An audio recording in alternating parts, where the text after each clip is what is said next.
తెలంగాణ ఉద్యమ బిడ్డలకు ప్రజలకు నమస్తే.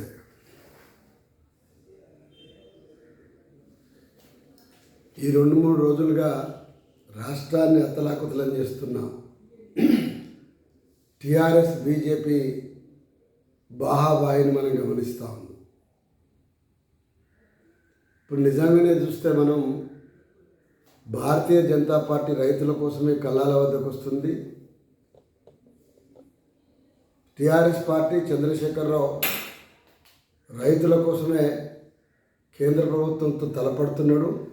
ఇక్కడ ఉన్నటువంటి భారతీయ జనతా పార్టీ కేంద్రాన్ని అడగకుండా మమ్మల్ని అడుగుడైంది అని చెప్పేటువంటి కన్విన్స్ చేసే 2 ప్రయత్నాలు కొనసాగుతూ ఉన్నాయి. నిజానికి కేంద్ర రాష్ట్ర ప్రభుత్వాల సమన్వయంతో కొనసాగాలి. ఎఫ్సిఐ పర్చేజ్ చేయాలి. కేంద్రం సానుకూలంగా ఉండాలి. సుదీర్ఘకాలం మేము ఒడ్లు ఒక్క గింజ లేకుండా కొంటామని చెప్పి డంకా బజాయించినటువంటి చంద్రశేఖరరావు గారు ఆ కొరడం లోపల కేంద్ర ప్రభుత్వం యొక్క చొరవ ఉన్నది, బాధ్యతతో అది ఆ పని చేసిందని చెప్పుకునే ప్రయత్నం మీరు చేయలే. ఇవాళ దేశవ్యాప్తంగా వరి గోధుమకు సంబంధించినటువంటి నిల్వలు పేరుకుని పోయి ఉన్నది వాస్తవం. నిజానికి కేంద్ర ప్రభుత్వం ఈ నిల్వల్ని దాతృత్వంతో పేద దేశాలకు, కష్టాల్లో ఉన్నటువంటి శ్రీలంకకు, ఆఫ్ఘనిస్తాన్కు ఇవ్వడానికి అవకాశం తీసుకుంటే అది పెద్ద కష్టమైన పనేం కాదు. ఇప్పుడు భారత్ శరవేగంగా అభివృద్ధి చెందుతుంది నిజమే, అయితే అది పెద్ద మనకు నష్టం కలిగించేది కాదు, అంతర్జాతీయంగా మంచి పేరు తెచ్చేది. 10,000 కోట్ల రూపాయలు అర్ధరాత్రి అయినా ఖర్చు పెడతా యాదగిరి గుట్టకు అని చెప్పేసి చాలా సాధారణంగా మాట్లాడి దళిత బంధు పేరు మీద ఇవాళ ప్రజల్ని బురిడి కొట్టించడానికి 1,00,000 కోట్లైనా పర్వాలేదని చెప్పేటువంటి చంద్రశేఖరరావుకు, అక్కడ మోడీకి ఈ వరి కొనడం లోపల ఉండేటువంటి కంట్రిబ్యూషన్స్ పెద్ద కష్టమైన పనేం కాదు, అది బాధ్యత కూడా. ప్రజలు బాధ్యత నేర్చుకోవాలంటే ప్రజలు బాధ్యత నేర్చుకోవడానికి, అదేవిధంగా పంటను నియంత్రించేటువంటి ఒక సిస్టమ్ని అడాప్ట్ చేసుకోవడానికి మనం ఇచ్చినటువంటి సమయం చిన్నది, మనం పెట్టినటువంటి ప్రయత్నం చాలా చిన్నది. అందువల్లనే వెరసి ఈ రాష్ట్రం లోపల వరి తప్ప మరో మార్గం లేనటువంటి ఒక విచిత్రమైన పరిస్థితిని మనమే కల్పించినాం. బాధ్యత లేకుండా 1,00,000 కోట్ల రూపాయలు నీళ్లు ఎత్తిపోయడానికి కాళేశ్వరం పేరు మీద చేసి, ఇంకా మనం తరి పంటలే పండించాలి తప్ప మెట్ట పంటలు వద్దు, మన తెలంగాణ రాష్ట్రంలో రైస్ బౌల్ ఆఫ్ ఇండియా అనిపించుకోవాలని చెప్పేసి పెద్ద పెద్ద కథలు చంద్రశేఖరరావు చెప్పిండు, ఎంకరేజ్ చేసిండ్రు. దాని ఫలితమే విస్తృతంగా రైతులు ఇవాళ వేసినటువంటి వరిని కొనడానికి సంబంధించి మా ప్రభుత్వం నుంచి ఈ కంట్రిబ్యూషన్ మేము ఇవ్వడానికి సిద్ధంగా ఉన్నాం, కేంద్రం ఇది చేయవలసిందని వదిలిపెట్టేసేసి ఇద్దరూ బాధ్యత మర్చి కల్లాల వద్ద కొట్లాడుకోవడం. అన్నిటికంటే దారుణమైన విషయం ఏంటంటే 2 అంశాలు స్పష్టంగా చెప్పుకోవాలి. ఒకటి, స్వయాన బీజేపీని ఎదుర్కోవడం కోసం హుజురాబాద్ నేపథ్యంలో కూడా దూకుడు కళ్ళం వేయాలంటే మనమే కల్లాల దగ్గర పోయి వీళ్ళతో కొట్లాడాలనడానికి పోలీసుల యొక్క ప్రొటెక్షన్ తీసుకోవడం. నిన్న అరవపల్లి దగ్గర జరిగిన ఘర్షణ లోపల గోలి ప్రభాకర్ అనేటువంటి బీజేపీ నాయకుడు దెబ్బలు తగిలింది. సహజంగా హాస్పిటల్ కాబట్టి ఇక్కడికి మిత్రుడు కిసాన్ మోర్చా నాయకులు మసూదన్ రెడ్డి గారు తీసుకొని వచ్చిండ్రు. వారిని మాట్లాడేప్పుడు ఒక మాట అన్నారు, అన్న నేను పశ్చిమ బెంగాల్లో కూడా పనిచేసిన కానీ తృణమూల్ కాంగ్రెస్లో ఉన్నటువంటి వాళ్ళు కూడా మా మీద ఇంత ధైర్యంగా ఇంత దారుణంగా దాడి చేయలేదని చెప్పేసి. మరి ఒంటికాల మీద మమతా బెనర్జీ మీద లేచేటువంటి భారతీయ జనతా పార్టీ నల్లగొండలో, మిర్యాలగూడలో, అర్వపల్లిలో జరిగినటువంటి దాడుల ఎడల ఎందుకు మీ ప్రభుత్వం పైన ఉన్నటువంటి ప్రభుత్వం అంత సీరియస్గా తీసుకుంటలేదో చెప్పాల్సిన బాధ్యత కూడా వాళ్ళ మీదనే ఉంది. ఎందుకు ఈ మాట అంటున్నంటే, అసలు మీరంతా బాహాబాయిగా కొట్లాడుతుంది ఇది అంతర్యుద్ధం లెక్క సృష్టించడానిక, మీ వ్యూహాల్లో భాగంగా అంతర్భాగంగానే చేస్తున్న పనులు అనే సంగతి కూడా ప్రజలు ఇవాళ గమనిస్తున్నటువంటి పరిస్థితి. ఎందుకంటే అసలు విషయం పక్కన పోయి రైతులు ఈనాటికి కూడా తెలంగాణ రాష్ట్రం రిచెస్ట్ స్టేట్ అని చెప్పుకున్నటువంటి చంద్రశేఖరరావు గారు, గ్రోత్ కారిడార్లో పరుగులు తీస్తుందని చెప్పేటువంటి కేటీఆర్, ఆధ్యాత్మిక రియల్ ఎస్టేట్ నగరంగా యాదాద్రి భువనగిరి తీర్చిదిద్దుతున్నటువంటి తరుణంలో ఫార్మా సిటీలు, ఫిల్మ్ సిటీలు ఎన్నో ముచ్చట్లు చెప్పేటువంటి ఈ రాష్ట్రంలో ఒక రైతు తాను కళ్ళంపు తీసుకొని వస్తే వర్షం నీటిలో తడిసి దాన్ని కొట్టుకుపోతుంటే గుండెలు బాదుకొని మొత్తుకుంటున్నటువంటి మనం గమనిస్తాం. టార్పాలిన్ కనీసం వాళ్ళకు ప్రొవిజన్ టార్పాలిన్ కప్పుకోవడానికి, ధాన్యం రక్షించుకోవడానికి ఇచ్చేటువంటి దాని గురించి ఎన్నో ఏళ్ళ నుంచి డిమాండ్ జరుగుతున్నా ఎక్కడ ఆ కొరత తీరడం లేదు. గోనె సంచులు దొరకవు, టార్పాలిన్ దొరకదు, అనేకమైన సమస్యలు అట్టనే ఉంటాయి. అయినా కూడా పైన రైతు ప్రభుత్వమే, కింద రైతు ప్రభుత్వమే, చెప్పుకోవడంలో ఏం తేడా. ఇవన్నీ ప్రజలు గమనిస్తూనే ఉన్నారు. ఇప్పటికీ నా యొక్క విజ్ఞప్తి ఏంటంటే, కేంద్ర ప్రభుత్వం పంజాబ్లో ఎట్లా అయితే చొరవ తీసుకొని రాష్ట్రము కేంద్ర ప్రభుత్వం రెండు కలిపి పంట నియంత్రణలో నిజంగానే వరిని తగ్గించేటువంటి ప్రయత్నంలో కూడా ప్రజల్ని, ప్రతిపక్షాలని, ప్రజా సంఘాలని, రైతు సంఘాలని అంతర్భాగం చేస్తే తప్ప రానున్నటువంటి కాలం లోపల వరి యొక్క భారం తగ్గడం సాధ్యం కాదు.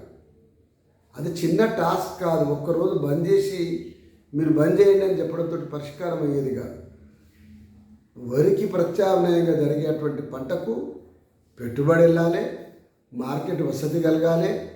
ఇవాళ కోల్డ్ స్టోరేజ్, మిగతా అంశాలన్నీ ఏవైతే ఉన్నాయో ఈ వ్యవసాయ ఉత్పత్తుల చక్రం మొత్తం కూడా పూర్తి చేయడానికి రెండు ప్రభుత్వాలు ఒక పెద్ద హెర్క్యూలియన్ టాస్క్, పెద్ద ఎఫర్ట్ పెడితే తప్ప సాధ్యం కాదు. అట్లా నమ్మకం కుదిరితే తప్ప ఇంకో పంట వైపు పోవడం సాధ్యమయ్యే పని కాదు. అంటే తనకు సాధ్యం కాదేమన్నటువంటి భయం ఉన్నట్టయితే రైతు అటువైపు పోవడం కూడా కష్టం. పెట్టుబడి ఏమవుతుందో ఒక భయం, కూలీలు ఏమవుతుందో అన్నట్టు భయం, అసలు ఏం జరుగుతుందో తెలియని. ఎందుకంటే తెలిసిన పంటకి నకిలీ విత్తనాలు వచ్చేటువంటి దశలో కొత్త కొత్త పంటల్లో ఏమైందో తెలియదు. ఇన్ని సమస్యలు కూడా పరిష్కరించేటువంటి ఒక పెద్ద బాధ్యత ఈ రెండు ప్రభుత్వాలకు వదిలిపెట్టి, ఈ రెండు ప్రభుత్వాలు రిప్రజెంట్ చేసేటువంటి కార్యకర్తలు బాహాబాయిగా కొట్లాడబడితే దారుణమైంది. అందులో TRS party, Bharatiya Janata party కేంద్రంలో ఉంది అనేటువంటి భయం కంటే కూడా మమ్మల్ని ఏమీ చేయలేదు, ఎంతో కొంత ఒక అండర్స్టాండింగ్ ఎక్కడో ఒక దగ్గరికి వస్తామనుకుంటున్నారు. ఏం జరుగుతుందో మనకు తెలియదు. కానీ స్వయానా టీఆర్ఎస్ కార్యకర్తలు కర్రలు తీసుకొని దాడులు చేస్తూ ఇవాళ తెగబడుతున్న తీరైతే అనేకమైనటువంటి అనుమానాలకు దారితీస్తూ ఉంది. ఇది ప్రజలు గమనిస్తున్నారు. అందుకోసమే రెండు కేంద్ర రాష్ట్ర ప్రభుత్వాల తీరును నిరసిస్తూ ఈ రాష్ట్రంలో ఉన్నటువంటి మిగతా పార్టీలు కానీ సంఘాలు కానీ నిరసించవలసిన సమయం వచ్చిందని భావిస్తూ ఉన్నా. ఈ పద్ధతి నుంచి బయటపడవలసిందిగా రేపు ధర్నా చేస్తున్నానని చెప్పి చంద్రశేఖరరావు చెప్తా ఉన్నాడు. చాలు మీరు చేసినటువంటి డ్రామాలు. మీరు నిన్న ఎమ్మెల్సీ ఎన్నికల్లో 6 ఎమ్మెల్సీలకు మీరు చేసిన నిర్వాహకం, మీ క్యాలిక్యులేషన్స్ ఏవైతే ఉన్నాయో అందరూ గమనిస్తున్నారు. వీటన్నిటిని మాస్క్ చేయడానికి ఇవాళ రైతుల్ని అడ్డం పెట్టుకుంటా ఉన్నారు. హుజురాబాద్ మాత్రమే కాదు, అనేక వైఫల్యాన్ని అడ్డం పెట్టుకోవడానికి ఇవాళ రైతులకు సంబంధించిన అంశాన్ని కార్యకర్తలు రెచ్చగొట్టడం ద్వారా చంద్రశేఖరరావు సాధించాలని చూస్తున్నాడు. కానీ మీ డొల్లతనం, మీకు ఉద్యమకారుల ఎడలో ఉన్నటువంటి చులకన, బహుజనుల ఎడలో ఉండేటువంటి చులకన, మీకు నచ్చితే కాళ్ళు మొక్కితే మీకు సంబంధించినటువంటి వాళ్ళ కోసం మీరు ఆ వర్గాలకు ఏం చేస్తారు అనడానికి నిన్న వెంకటరామరెడ్డిని 24 గంటలు కూడా సమయం లేకుండా రాజీనామా చేపించి ఆమోదింపజేసి చట్టసభకు పంపించేటువంటి ప్రయత్నం. అదేవిధంగా ఒక రిప్రజెంటేషన్, టోటల్ బీసీలకు సంబంధించినటువంటి ఒక్కటంటే ఒక్క రిప్రజెంటేషన్. బీసీ సంఘాల మిత్రులు బండ ప్రకాశం చూపెడుతున్నారు, కానీ బండ ప్రకాష్ ఎంట్రీ కాదు. ఎందుకంటే బండ ప్రకాష్కి ఆల్రెడీ రాజ్యసభలో వారి ప్రాతినిధ్యం ఉన్నది. వారి ప్రాతినిధ్యంని కవితకు కట్టబెట్టడం కోసం ఎమ్మెల్సీకి ఇవ్వడం అనేది కంపెన్సేషన్ తప్ప అది కొత్తగా ఇన్సైట్ లోపల ఇవాళ పెడుతున్నటువంటి అది ఎన్నిక కాదు, ప్లేస్మెంట్ కాదు. ఎందుకంటే బండ ప్రకాష్ని కేవలం వాళ్ళ కోసం ఒక ప్లేస్మెంట్ రాజ్యసభ నుంచి డీప్రమోట్ చేసి వాస్తవంగా మాట్లాడుకోవాలంటే, అంటే కవిత మాత్రమే పార్లమెంట్లో చాలా బాగా మాట్లాడుతుంది. బండ ప్రకాష్కు లేకపోతే మా లింగయ్య యాదవ్కు వీళ్ళందరికీ ఆ రిప్రజెంటేషన్ చేతనైతే లేదు. లేకపోతే ఈవెన్ కేశవరావు వారు కూడా అలా కావడం లేదు. కవిత అయితే చాలా బాగా మాట్లాడుతుంది. మా కుటుంబం ఇక్కడ ఆరోగ్య మంత్రిగా హరీష్ రావు ఉండాలి, ఆర్థిక మంత్రిగా ఆయనే ఉండాలి, ఇంకో మంత్రికి ఇంకొక ఆయన ఉండాలి, ఇంకొక మంత్రికి ఇంకొక ఆయన ఉండాలని చెప్పేటువంటి దాంట్లో భాగంగా ఇవాళ చేస్తున్న ప్రయత్నాన్ని కూడా ఈ రాష్ట్ర ప్రజలు గమనిస్తూనే ఉన్నారు.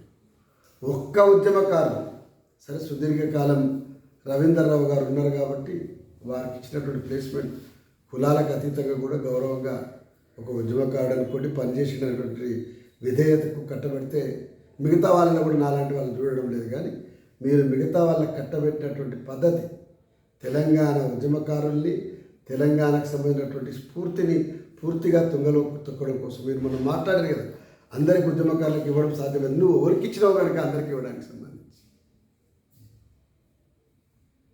ఉద్యమకారులకు సంబంధించినటువంటి ప్లేస్మెంటు టీఆర్ఎస్ పార్టీలో లేదన్న సంగతి ఇవాళ బొమ్మరి రామ్మూర్తో పెడమర్తి రవినో లేకపోతే ఎర్రల్లో శ్రీనివాసో లేకపోతే ఇంకెవరో గమనించవలసిన అవసరం ఉన్నది. ఇవాళ చంద్రశేఖరరావు ప్రభుత్వం వారి యొక్క ఇష్టారాజ్యం, వారి కులానికి సంబంధించిన ఇష్టారాజ్యం, వారి సామాజిక వర్గాలకు ఇష్టారాజ్యం తప్ప అది ఉద్యమకారులకు లేకపోతే మిగతా బహుజన కులాలకు రిప్రజెంట్ చేసేటువంటి ఒక డెమోక్రటిక్ సెటప్ కాదు అని చాలా స్పష్టంగా తేలిపోతా ఉంది.